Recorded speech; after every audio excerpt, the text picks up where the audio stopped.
எல்லா புகழும் இறைவனுக்கே.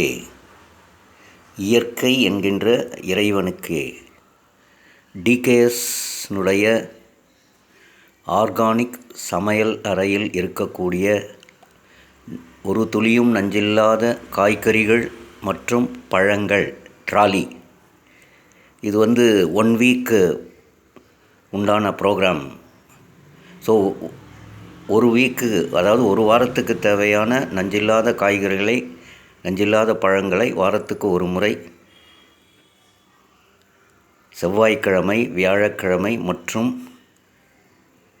சனிக்கிழமை, இந்த 3 தினத்துலேயும் நம்ம இங்கே பாண்டிச்சேரியில் கிடைக்கிது. ஸோ அதனால் பாண்டிச்சேரியில் இருக்கும் பொழுது அடியேன் இந்த நஞ்சில்லாத, ஒரு துளியும் நஞ்சில்லாத ஆர்கானிக் கடையில் போயிட்டு வாரத்துக்கு ஒரு முறை, அது செவ்வாய்க்கிழமை போனால் செவ்வாய்க்கிழமை வாங்குவேன், வியாழக்கிழமை வாங்குவேன், சனிக்கிழமை. எப்படி எனக்கு பாண்டிச்சேரிக்கு இங்கே வருகின்ற பொழுது எப்படி அமைகிறதோ அதை பொறுத்து அந்த 3 நாட்களில் வரக்கூடிய நாளில் போய் எல்லாம் வாங்குவேன். இந்த ஒரு வாரத்தினுடைய ப்ரோக்ராம் பாருங்கள். ஸோ நேந்திர வாழைப்பழம் அப்படியே காயாக வாங்கி போட்டுருவேன். கிட்டத்தட்ட ஒரு 4-5 நாள் ஆகும் பழுக்கிறதுக்கு.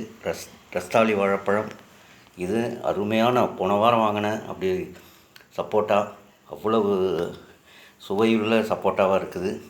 இஞ்சி முதல் கொண்டு, பூண்டு முதல் கொண்டு அனைத்துமே ஆர்கானிக், ஒரு துளியும் நஞ்சில்லாதது. பாருங்கள், இந்த வாரத்தினுடைய அடியனுடைய பிளானு கொத்தவரங்காய், வெண்டைக்காய்,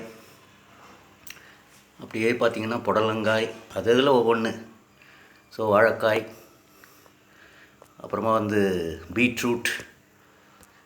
இந்த ஒரு வாரத்தினுடைய அடியேன் பிளானு. அடுத்த வாரம் அப்படியே சேஞ்ச் பண்ணுவேன். அதே மாதிரி பாருங்கள், அப்படியே இலையோடு இருக்கக்கூடிய முள்ளங்கி. முள்ளங்கி அப்படி ஒரு மருத்துவ குணம். அதே மாதிரி தக்காளி, நாட்டு தக்காளி.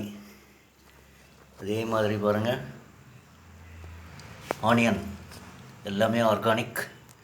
உருளைக்கிழங்கு. ஸோ அப்படியே டிகேஎஸ்னுடைய ட்ராலி, அதாவது organic veggies and fruits trolley. So எல்லோரும் உங்களுடைய கிச்சனை, உங்களுடைய சமையல் அறையை இயற்கை, ஒரு துளியும் நஞ்சில்லாத இயற்கை சமையல் அறையாக மாற்றுங்கள். Organic kitchen. வாழ்க வளமுடன்.